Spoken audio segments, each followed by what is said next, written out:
شكرا سيد الرئيس. Thank you, Mr. President. سيد الرئيس، إن رعاة الإرهاب هم الذين تراودهم أحلام اليقظة بدفن سوريا تماما كما كانوا قد حلموا بدفن العراق وليبيا واليمن، ولكنهم عندما يهجعون للنوم أنا متأكد أنه ستلاحقهم الكوابيس واللعنات السورية والعراقية والليبية واليمنية والفلسطينية.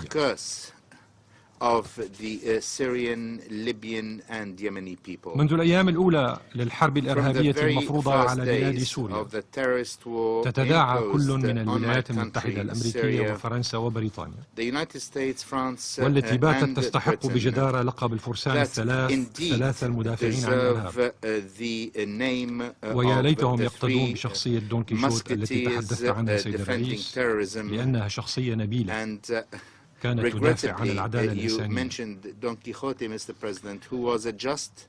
تتداعى إذن هذه الدول إلى جانب دول أخرى من خارج هذا المجلس مثل تركيا وقطر والسعودية إلى عقد الاجتماعات الرسمية وغير الرسمية والمشاورات الجانبية بصيغها المختلفة وطرح مشاريع قرارات الواحد تلو الآخر بطريقة أدت إلى خروج الأمم المتحدة عن أهم مبادئها ومقاصدها في حفظ السلم والأمن الدولي، لتصبح بممارسات البعض الخاطئة منبرا وأداة للدفاع عن الإرهاب في سوريا وحمايته والترويج له وتقويض التوافق الدولي حول مكافحته. ولن نفاجأ إذا استمر الحال على ذلك أن ترشح حكومات هذه الدول الإرهابيين من أمثال جون البريطاني وأبو مرة الفرنسي وأبو هريرة الأمريكي وأبو المقداد التركي وعبد الله المحيسني السعودي وأبو عبد الرحمن الكندي، ونضيف إليهم من ذكرته زميلتي المندوبة الأمريكية قبل قليل واسمه أبو جعفر من حلب، كما قالت أن ترشحهم لنيل جائزة نوبل للسلام، أو أن تقترح حكومتا فرنسا وبريطانيا إطلاق اسمي أبو محمد الجولاني زعيم جبهة النصرة وأبو بكر البغدادي زعيم داعش على شارعين في باريس ولندن، تخليدا لمساهماتهما في العمل الإنساني في حلب وتعزيز الديمقراطية وحماية المدنيين. ونسأل الفرسان الثلاثة اليوم عن صوتهم المختفي وموقفهم المخزي من قصف المشفى الميداني الروسي اليوم وقتل طبيبتين روسيتين وجرح عاملين ومرضى فيه من قبل الإرهابيين المعتدلين ممن يدافع عنهم هؤلاء داخل مجلس الأمن وخارجه قولا وفعلا. إن هذا المشفى الميداني الروسي مخصص لإسعاف وعلاج المدنيين الأبرياء الذين حررهم الجيش السوري وحلفائه من تحت قبضة إرهابي جبهة النصرة الذين كانوا يحتجزونهم كدروع بشرية، وهي الحقيقة الثابتة منذ دخول الإرهابيين إلى حلب في صيف العام 2012، والتي استطاع مبعوثان أمميان أن يعترفا بها أخيرا،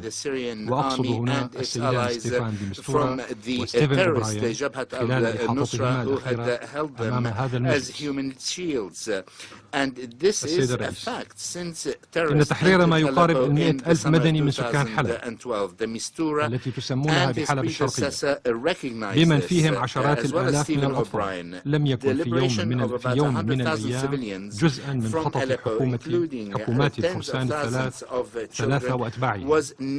وإلا لكانت هذه الحكومات رحبت بإنجازات الجيش السوري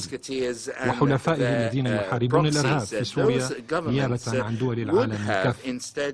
بعد أن بات خطر الإرهاب يهدد كل زاوية في أنحاء هذا العالم بسبب السياسات الرعناء والابتزاز السياسي الرخيص الذي تمارسه حكومات هذه الدول. لن أكرر على مسامعكم أيها السادة ما يعانيه أهلنا في مدينة حلب بسبب ممارسات الجماعات الإرهابية، ولا القصص المروعة التي رواها أهلنا المحررون من بطش هذه الجماعات وإجرامها، ولكنني أؤكد لكم أن حكومة بلادي بدعم من حلفائها لن تستسلم لمحاولات هذه الدول الثلاث وأدواتها لاستغلال مجلس الأمن في دعم الإرهابيين في سوريا، ولن تخذل أهلنا في حلب، ولن تتوانى عن ممارسة واجبها الدستوري والقانون في طرد الإرهابيين من حلب ومن كل بقعة على الأرض السورية، وفي إنقاذ السوريين من ويلات وممارسات هذه المجموعات، وذلك انسجاما مع مبادئ القانون الدولي وتطبيقا لقرارات مجلس الأمن ذات الصلة بمكافحة الإرهاب. شأننا في ذلك شأن أي دولة عضو متمسكة بممارسة سيادتها في هذه المنظمة الدولية. لقد التزمت حكومة الجمهورية العربية السورية وحلفاؤها بكافة فرص التهدئة السابقة حرصا منها على حياة المدنيين السوريين، لكن ذلك لم يكن إلا فرصة للجماعات الإرهابية، وبدعم وبتوجيه من مشغليها من الدول الأعضاء في هذا المجلس وخارجه من أجل إعادة تجميع قواها ومقاتليها الإرهابيين وتلقي المزيد من السلاح والإمدادات العسكرية والبشرية واللوجستية من أجل استكمال جرائمها بحق الشعب السوري. وفي هذا السياق فإن السؤال الذي بات الشعب السوري والرأي العام العالمي الحر يطرحه باستمرار هو: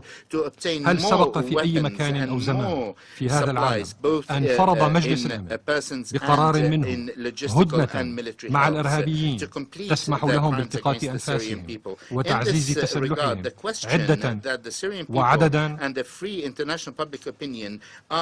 في مواجهة هذا الابتزاز السياسي الرخيص الذي يمارسه الفرسان الثلاثة؟ فإن الحكومة السورية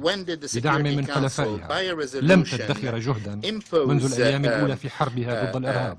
في احترامها القانون الإنساني الدولي وحماية المدنيين وممارسة واجبها في تقديم المساعدات لكافة المحتاجين السوريين.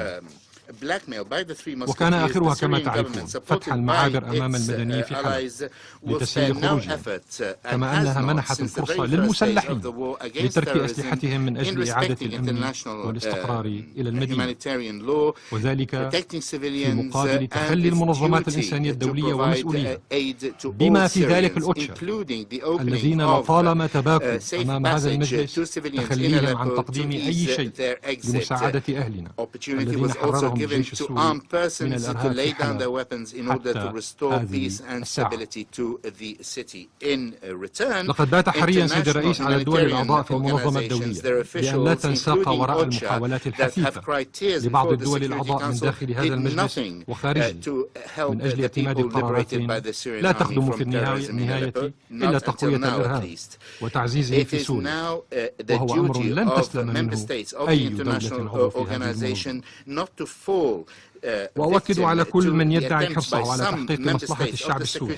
سواء في تخفيف معاناته الإنسانية أو التوصل إلى حل سياسي بقيادة السوريين أنفسهم كما تقولون أنتم، أو القضاء على آفة الإرهاب، فعليه أن يطرق باب الحكومة السورية، والعنوان معروف للجميع. ختاما سيد الرئيس، إن حكومة دولة دائمة العضوية في هذا المجلس يدافع وزير خارجيتها صباح اليوم عن قتل الطائرات السعودية لآلاف المدنيين في اليمن وتدمير هذا البلد، لا يمكن أن تكون في موقع يؤهلها لتوجيه الاتهامات الباطلة للآخرين. لقد قال وزير خارجية بريطانيا اليوم أن السعودية لم تتجاوز أي خطوط حمراء في اليمن،